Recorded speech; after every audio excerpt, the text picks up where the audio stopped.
প্রধানমন্ত্রী হিসেবে প্রথম বিদেশ সফরেই মালয়েশিয়ার সঙ্গে একাধিক গুরুত্বপূর্ণ বিষয়ে আলোচনা করেছেন তারেক রহমান।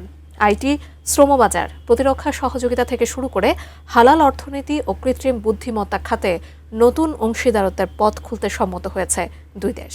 বিস্তারিত জানাচ্ছেন মেহেদী হাসান।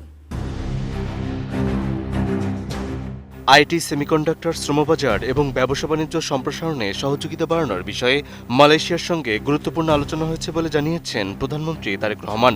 22 জুন কুয়ালালামপুরে মালয়েশিয়ার প্রধানমন্ত্রী আনোয়ার ইব্রাহিমের সঙ্গে বৈঠকের পর যৌথ সংবাদ সম্মেলনে তিনি কথা জানান।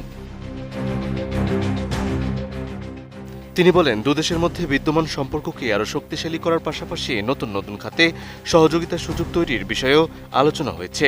বিশেষ করে প্রযুক্তি ও অর্থনৈতিক সহযোগিতাকে আরও এগিয়ে নেওয়ার বিষয়টি আলোচনায় গুরুত্ব পেয়েছে। সংবাদ সম্মেলনে তারেক রহমান বাংলাদেশ ও মালয়েশিয়ার দীর্ঘদিনের বন্ধুত্বপূর্ণ সম্পর্কের কথা তুলে ধরেন। তিনি বলেন, শহীদ রাষ্ট্রপতি জিয়াউর রহমান এবং সাবেক প্রধানমন্ত্রী খালেদা জিয়ার সময় থেকে দুদেশের মধ্যে যে সুসম্পর্ক গড়ে উঠেছে, বর্তমান সরকার সেই সম্পর্ককে আরও এগিয়ে নিতে চায়। সেই ধারাবাহিকতায় দুদেশের মধ্যে বিনিয়োগ বৃদ্ধি, দক্ষ জনশক্তি উন্নয়ন এবং প্রযুক্তি নির্ভর শিল্প খাতে সহযোগিতা বাড়ানোর বিষয়ে বিস্তারিত আলোচনা হয়েছে। একই সঙ্গে অর্থনৈতিক সম্পর্ক আরও বিস্তৃত করার বিষয়েও উভয় পক্ষ গুরুত্ব দিয়েছে। কোয়ালিটি সম্পন্ন আন্তর্জাতিক মানের still bar CSRM, committed for better still.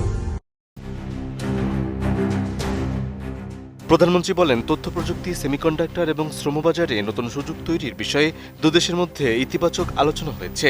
পাশাপাশি ব্যবসা বাণিজ্য সম্প্রসারণ এবং নতুন বিনিয়োগ আকৃষ্ট করার বিষয়েও মতবিনিময় হয়েছে। বিশেষ করে প্রযুক্তিভিত্তিক শিল্পে সহযোগিতা বৃদ্ধি এবং দক্ষ জনশক্তি চাহিদা পূরণে একসঙ্গে কাজ করার বিষয়ে আগ্রহ প্রকাশ করেছে দুদেশ।